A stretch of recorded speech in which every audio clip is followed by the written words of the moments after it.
অবশেষে দুদিন পর গোমতী নদীতে ভেসে উঠল বহিরাজ্যের শ্রমিকের মৃতদেহ।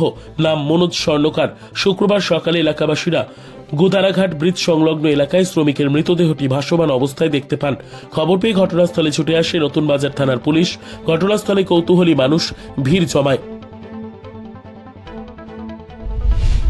সকালে 11:30টার দিকে খবর পাই যে একজন ভদ্রলোক মনোজ স্বর্ণকার কয়া নাম, তাইনে মালদা ওয়েস্ট বেঙ্গল থেকে বিলং করে। তাইনে মনে হয় মুখ ধুইতে সকালে আইছিল ঘাটে। তো ঘাটে যে আইছে অনেকক্ষণ ধরে ফেরত গেছে না, 1-2 ঘন্টা হয়েছে ফেরত গেছে না। এলিগা বাড়ির যা মানুষ আছে বা যারা লগে থাকে, লগে যা কাজ করে যারা, তারা সেরা খোঁজাখুঁজি করছে এরিয়ার ভিতরে, কিন্তু তাইনে পাওয়া গেছে না।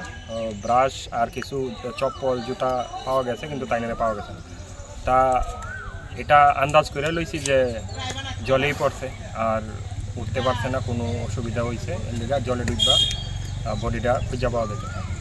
খবর পাওয়ার পর আমরা সাব ডিভিশনের ডিজাস্টার ম্যানেজমেন্ট টিম আর টিএসআরের টিম আমরা ডিপ্লয় করছি।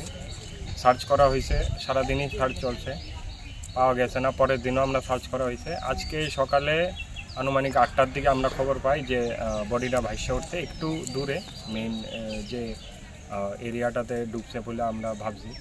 তো এখানে বডি দেখা হয়েছে, আইডেন্টিফাই করা হয়েছে, এখন বডিটা পাঠানো হইব পোস্টমর্টমের।